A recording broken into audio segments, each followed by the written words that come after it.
disclosures like these tear at the fabric of responsible government. We're looking at all the things that we can do to stem the flow of this information. This was the biggest leak in the history of this particular planet. My name is Julian Assange. I'm the editor of Wikileaks. We help you get the truth out. If you get this material, give it to us, no questions asked, and you'll help change history. The internet lets governments get more information than ever, but it lets citizens do the same. There was this kid who had reached out in confidence and said, hey, I'm leaking secrets.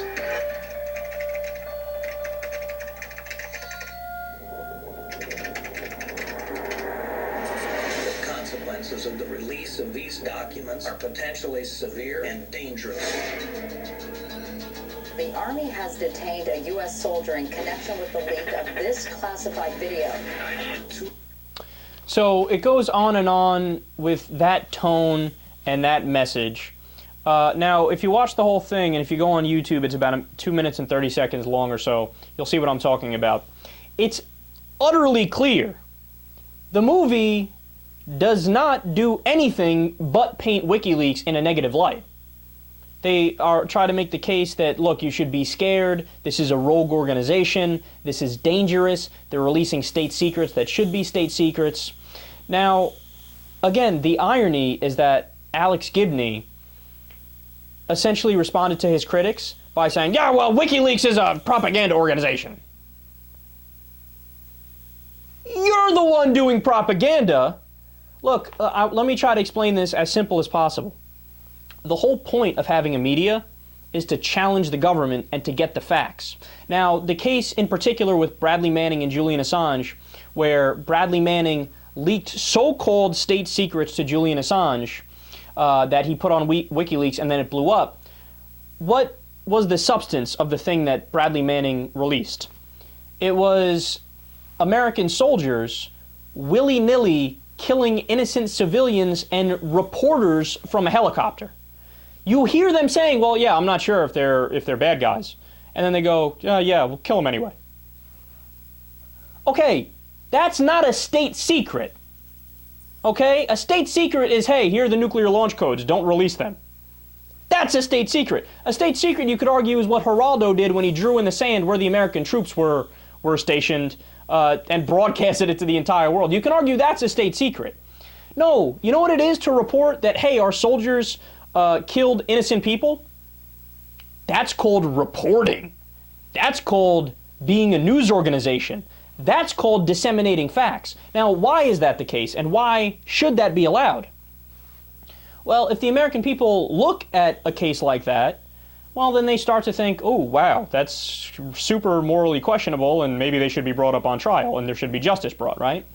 But then if you see a second case of that happening, maybe a third case of that happening, or something similar to it, and then there's a snowball effect. Next thing you know, you could have essentially like what happened in Vietnam, where the American people were so outraged they're out protesting in the street, saying, get us the fuck out of these wars. What are you, crazy? So in other words, what WikiLeaks is doing, what Julian Assange and Bradley Manning did, is the job of the media.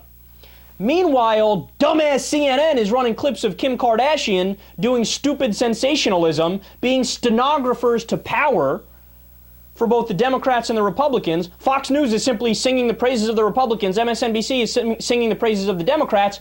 Where's the actual news? Where's the facts? The facts are on fucking WikiLeaks, and they get attacked for that. And Alex Gibney's going to come out talking about, oh yeah, you know, they're a propaganda organization. No, you are the propaganda organization. You are the one that doesn't understand the purpose of the First Amendment. Freedom of speech, freedom of the press. You know what the amazing thing is? How short-sighted we are in history. This exact same thing happened with the Pentagon Papers with Vietnam.